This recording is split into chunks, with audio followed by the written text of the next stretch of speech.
1.84 ಕೋಟಿ ರೂಪಾಯಿ ಉಳಿತಾಯ ಬಜೆಟ್ ಮಂಡಿಸಿದ ಸುರೇಶ್. ಮೂಲಸೌಕರ್ಯ ನಗರಾಭಿವೃದ್ಧಿಗೆ ಹೆಚ್ಚಿನ ಒತ್ತು. ನಗರಸಭಾ ಕಚೇರಿ ಸಭಾಂಗಣದಲ್ಲಿ ಬುಧವಾರ ನಡೆದ 2025-26ನೇ ಸಾಲಿನ ಆಯವ್ಯಯ ಮಂಡನಾ ಸಭೆಯಲ್ಲಿ ನಗರಸಭಾಧ್ಯಕ್ಷ ಸುರೇಶ್ 1.84 ಕೋಟಿ ರೂಪಾಯಿ ಉಳಿತಾಯ ಬಜೆಟ್ ಮಂಡಿಸಿದ್ರು. ನಗರಸಭೆ ಸಭಾಂಗಣದಲ್ಲಿ ಚೊಚ್ಚಲ ಆಯವ್ಯಯ ಮಂಡಿಸಿ ಎಲ್ಲ ಮೂಲಗಳಿಂದಲೂ ಎಲ್ಲ ನಿಧಿಗಳಿಂದ ಬರುವ ಆದಾಯವನ್ನ ಕ್ರೋಢೀಕರಿಸಿ ಅಭಿವೃದ್ಧಿಪಡಿಸುವ ಜೊತೆಗೆ ಪ್ರಸಕ್ತ ಸಾಲಿನಲ್ಲಿ 184.2% ಉಳಿತಾಯವನ್ನ ಕಂಡುಕೊಳ್ಳಲಾಗಿದೆ. 2025-26ನೇ ಸಾಲಿಗೆ ಆರಂಭಿಕ ಶುಲ್ಕ 1,553.45 ರೂಪಾಯಿ ಸೇರಿದಂತೆ ನಗರಸಭೆಯ ಸ್ವಂತ ಮೂಲಗಳಿಂದ 1,515.60 ರೂಪಾಯಿ ನಿರೀಕ್ಷಿಸಲಾಗಿದೆ. ಇದರೊಟ್ಟಿಗೆ ರಾಜ್ಯ ಹಾಗೂ ಕೇಂದ್ರ ಸರ್ಕಾರಗಳಿಂದ ಬರುವ ವಿವಿಧ ಯೋಜನೆ ಆದಾಯ 4,788.95 ರೂಪಾಯಿ ಆದಾಯ ನಗರಸಭೆಗೆ ಬರುವ ಅಂದಾಜು ಮಾಡಲಾಗಿದೆ. ಅದೇ ರೀತಿ 2025-26ನೇ ಸಾಲಿಗೆ 5,758.38 ಕೋಟಿ ರೂಪಾಯಿ 38 ರೂಪಾಯಿ ವೆಚ್ಚ ಮಾಡಲಾಗುತ್ತಿದೆ ಎಂದರು. ಮೂಲಸೌಕರ್ಯಗಳ ಕೊರತೆ ಸದಸ್ಯರಿಂದ ಆರೋಪ. ಬಜೆಟ್ ಸಭೆ ಆರಂಭವಾಗುತ್ತಿದ್ದಂತೆ ಸದಸ್ಯರಾದ M Mahesh, Khalilullah, Mohammed ಅಮೀಕ್, Ibrahim Ahmed, Sudha, RP Nanjundaswamy, Sudarshan Gowda, Channamma ವಾರ್ಡ್ಗಳಲ್ಲಿ ಮೂಲಭೂತ ಸಮಸ್ಯೆಗಳನ್ನು ಬಗೆಹರಿಸಲಿಲ್ಲ. ಪೇಪರ್ಗಳಲ್ಲಿ ಸುದ್ದಿ ಬರುತ್ತಿದೆ. ಆರೋಗ್ಯ ಅಧಿಕಾರಿಗಳಿಗೆ ಫೋನ್ ಮಾಡಿದರೆ ಸ್ವೀಕರಿಸುತ್ತಿಲ್ಲ. ಕಸ ವಿಲೇವಾರಿ ಮಾಡುತ್ತಿಲ್ಲ.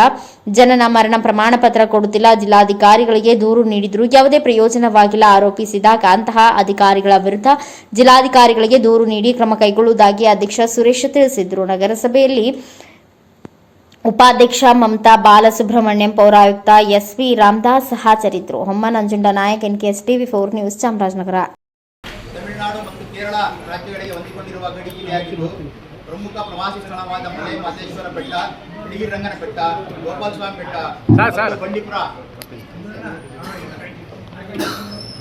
ರಾಷ್ಟ್ರೀಯ ಉದ್ಯಾನವನ್ನು ನಮ್ಮ ಜಿಲ್ಲೆಯಲ್ಲಿರುವುದು ನಮ್ಮೆಲ್ಲರಿಗೂ ಸಂತೋಷದ ವಿಚಾರವಾಗಿರುತ್ತದೆ. ಹಾಗೂ ಮೇರು ನಟ ಡಾಕ್ಟರ್ ರಾಜ್ಕುಮಾರ್ ಅವರು ಕರ್ನಾಟಕ ನಕ್ಷೆಯಲ್ಲಿ ಪ್ರಮುಖ ಸ್ಥಾನ ಪಡೆದುಕೊಂಡಿದೆ. ಹಾಗಾಗಿ ಚಾಮರಾಜನಗರಕ್ಕೆ ಬರುವ ಪ್ರವಾಸಿಗರು ಮತ್ತು ನಗರವಾಸಿಗಳು ನೆಮ್ಮದಿಯಿಂದ ಜೀವನ ನಡೆಸಲು ವಾತಾವರಣ ನಿರ್ಮಿಸುವುದು ನಮ್ಮೆಲ್ಲರ ಹೊಣೆಯಾಗಿದೆ. ಈ ನಿಟ್ಟಿನಲ್ಲಿ ನಗರದ ಸರ್ವಾಂಗೀಣ ಅಭಿವೃದ್ಧಿಯೊಂದಿಗೆ ಸರ್ವರಿಗೂ ಸಮಪಾಲು ಸರ್ವರಿಗೂ ಸಮಬಾಳು ಎನ್ನುವುದು ನಮ್ಮ ಆದ್ಯತೆಯಾಗಿದೆ. ಚಾಮರಾಜನಗರ ನಗರಸಭೆ ಅಧ್ಯಕ್ಷರಾಗಿ 24-25ನೇ ಸಾಲಿನ ಪರಿಷ್ಕೃತ ಎಲ್ಲ ನಮ್ಮ ಕಚೇರಿಯ ಸಿಬ್ಬಂದಿ ಉಪಾಧ್ಯಕ್ಷರೇ ಮತ್ತು ಈ ದಿವಸ ನಾವು 2024-25 ಸಾಲಿನ ನಾವು 25-26ನೇ ಸಾಲಿನ ಅಂದಾಜು ಆಯವ್ಯಯ ಪಕ್ಷಿ ನೋಟ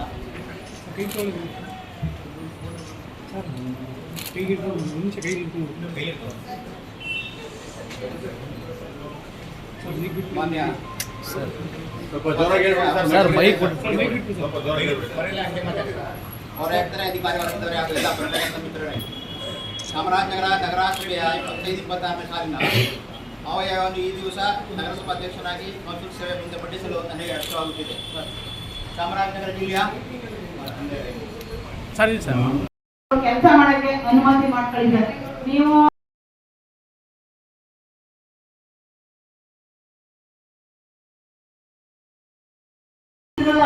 ನಿಮ್ಮ ಹೆಂಡತಿ ಮಕ್ಕಳ ಚೆನ್ನಾಗಿದ್ದೀರಿ. ನಾವು ಬರೀ ಯಾರು ಹೇಳಿದ್ರು ಬರೀ ಚುನಾವಣೆ ಸ್ವಾಮಿ ನಾವು ಈ ಕೆಲಸ ಮಾಡ್ತಾ ಇರೋದು. ಮುಂದೆ ನಾವು ನೀಡ್ತೀವೋ ಅಥವಾ ಗೆಲ್ತೀವೋ ಸ್ವಲ್ಪ ಡೆಸೆಂಟ್ ಮ್ಯಾಟರ್ ನನ್ಗೆ ಸಮಸ್ಯೆ ವಿಚಾರವಾಗಿ ಸರ್ ನಾನು ಹೇಳ್ತೀನಿ, ಕುಡಿಯೋ ನೀರಿನ ಸಮಸ್ಯೆ ಏನಾಗಿತ್ತು ಅಂತೇಳಿ ಈಗಾಗಲೇ ನಾವು ಕುಡಿಯೋ ನೀರು ಎಲ್ಲ ರೀತಿ ಸಮಸ್ಯೆ ಇದೆ. ಎಲ್ಲ ರೀತಿ ಡೈಲಿ ನಿಮ್ ವಿರುದ್ಧ ಪತ್ರಿಕೆ ಬರ್ತಾರೆ. ಒಂಚೂರು ಫೀಲಿಂಗ್ ಅಧ್ಯಕ್ಷ ಫೋನ್ ಮಾಡಿದ್ರು, ನಾನು ತುಂಬಾ ಮಲಗಿದೆ, ನಾನು ಬಾದಾಮಿ ಹೋಗಿದೆ, ಬಂದಿದ್ದು ಲೇಟ್ ಆಯ್ತು, ನನ್ನ ಫೀಲ್ ಆಯ್ತು. ಅಧ್ಯಕ್ಷ ನಾನು ಪೊಲೀಸ್ ಮಾಡಕ್ ಆಗಲಿಲ್ಲ ಅಂತೇಳಿ. ಅದಕ್ಕೆ ಒಂದು ಫೀಲಿಂಗ್ ಬೇಕು ಮನುಷ್ಯನಿಗೆ.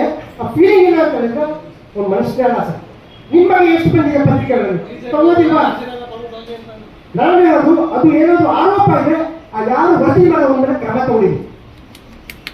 ಅದು ಏನಾದ್ರು ನಿಮ್ಮ ಸುಳ್ಳು ಆರೋಪ ಇದೆ, ಯಾರು ವರದಿ ಮಾಡೋದು ಕ್ರಮ ತಗೊಳ್ಳಿ. ಒಂದು ಸುಮ್ಮನೆ ಬರ್ದಿರಲ್ಲ, ಯಾವ ರೀತಿ ಬರ್ತದೆ. ಸೊ ಒಂದೊಂದು ಸೆಂಟೆನ್ಸ್ ಓದ್ತಾ ಇದ್ದೆ ನಮ್ಗೆ ಅವಶ್ಯಕತೆ ಇರ್ತೀನಿ ಅಂತ ನಮಗೆ ಬೇಜಾರ. ಹೇಳ ಸರ್ ನಾನೀಗ ಹೆಂಗಿದು ಹೇಗೆ ಸರಿಪಡಿಸ್ತೀರಾ ಸರ್? ಕುಡಿಯೋ ನೀರಿಂದು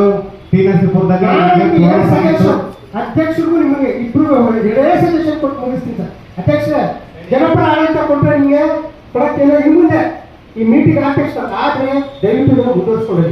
ಇಲ್ಲಾಂದ್ರೆ ಗೌರವಪೂರ್ಣವಾಗಿ ರಾಜೀನಾಮೆ ಕೊಡ್ಬೇಡಿ. ಒಂದು ಎರಡನೇ ಪೌರಾಯುಕ್ತರಿಗೆ ಸರ್ ನಿಮಗೂ ಅಷ್ಟೇ ಜನಪರವಾಗಿ ಈ ಇರೋ ಕನಿಷ್ಠ ಸಿಬ್ಬಂದಿನ ಬಳಕೆ ಮಾಡಿಕೊಂಡು ನಮ್ಮ ಸಹಕಾರ ಪಡ್ಕೊಂಡು ಒಳ್ಳೆ ಜನಪರ ಆಡಳಿತ ಕೊಟ್ಟಿರ್ತಾವೆ ಇರಿ ಸರ್. ಇಲ್ಲಾಂದ್ರೆ ವರ್ಗಾವಣೆಗೆ ಅವಕಾಶ ಇದೆ ಮಾಡ್ಕೊಂಡು ಹೋಗಿ ಸರ್. ಇಷ್ಟಿಬ್ಬರು ಒಂದು ರಾಜ್ಯಗಳು ವರ್ಗಾವಣೆ ಎರಡೇ ಅವಕಾಶ ಇರೋದು ಮಾಡ್ಕೊಂಡು ಹೋಗಿ ಸರ್. ನಿಮ್ಮ ಕಚೇರಿಗೂ ಬೀಗ ಹಾಕ್ತೀವಿ, ನಿಮ್ಮ ಕಚೇರಿಗೂ ಬೀಗ ಹಾಕ್ತೀವಿ. ನೀವಿಬ್ರು ಬೇಡ ನಮಗೆ. ಮಾನ್ಯ ಸದಸ್ಯರು ಅಪ್ರಾದ್ ಸರ್ ಹೇಳಿದ್ರು, ಈಗ ಅವ್ರ ಸಮಸ್ಯೆ ಹೇಳಿದ್ರು. ಹೌದು, ಸಮಸ್ಯೆ ಇರೋದು ನಿಜ. ಆದರೆ ಕುಡಿಯೋ ನೀರಿಂದ ನಮ್ಗೀಗ ಅಮೃಟ್ಟು ಇಲ್ಲಿ ಕೆಲಸ ಆಗ್ತಿರೋದ್ರಿಂದ ತುಂಬಾ ಕಡೆ ಪೈಪ್ ಲೈನ್ಗಳು ಡ್ಯಾಮೇಜ್ ಆಗ್ತಾ ಇದೆ. ಮತ್ತೆ 3 ದಿನ ತಾವು ಅಧಿಕಾರಿಗಳನ್ನು ಸೇರಿ ಒಳಸಂಚು ಮಾಡಿ ಕೆಟ್ಟ ಹೆಸರು ತರಕ್ಕೆ ನಾವು ಮಾಡ್ತಿದ್ದೀರಾ ಅಂತ ಏನಾದ್ರು ಇದ್ರೆ ನೇರವಾಗಿ ಹೇಳಿ ಆಯ್ತಾ. ನೀವು ಮಾಡ್ತಿರೋ ಕೆಲಸ ಹೆಂಗೈತೆ ಅಂದ್ರೆ ಇವತ್ತು ಆಡಳಿತ ಕೂತ್ಕೊಂಡಂತ ಅಧ್ಯಕ್ಷರಿಗೆ ಕೆಟ್ಟ ಹೆಸರು ಬರ್ಬೇಕು. ಅವ್ರು ಕೇಳ್ತಾ ಇದ್ದಾರೆ ರಾಜೀನಾಮೆ ಕೊಡಿ ಅಂತ. ನೀವು ನೇರ ಕೆಲಸ ಮಾಡೋದು ಯಾಕೆ ಕೇಳ್ತಾರೆ ನಾವು ಅಧಿಕಾರಿಗಳು? ನಿಮ್ಗೆ ಏನಾದ್ರು ಒಳಸಂಚು ಏನಾದ್ರು ಇದ್ರೆ ಅದನ್ನು ಹೇಳಿ ನೇರವಾಗಿ, ತೊಂದರೆ ಇಲ್ಲ. ನಮ್ಗೆ ಬಿಜೆಪಿ ಕಂಡ್ರೆ ಆಗಲ್ಲ, ನಾವು ಅದಕ್ಕೆ ಮಾಡ್ತಾ ಇದೀವಿ ಅಂತ ನೇರವಾಗಿ ಹೇಳಿ. ನಾವು ನೀವೇನಾದ್ರು ಒಳಸಂಚು ಮಾಡಿದ್ರೆ ಅಧಿಕಾರಿಗಳು ಹೇಳಿ ಸರ್. ಒಂದ್ ನಿಮಿಷ, ಈಗ ನೀವು ವೈಯಕ್ತಿಕವಾಗಿ ಮಾಡ್ತಾ ಇರೋದು ಇದನ್ನ ನೀವು ಕೆಲಸ ಇದು.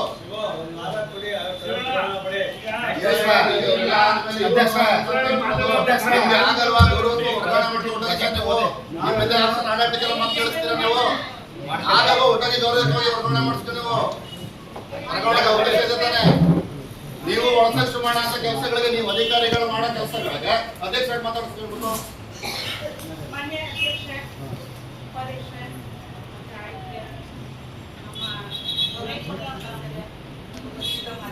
ಸಾರ್ವಭೌಮ, ಸಮಾಜವಾದಿ, ಸರ್ವಧರ್ಮ ಸಮಭಾವದ ಪ್ರಜಾಸತ್ತಾತ್ಮಕ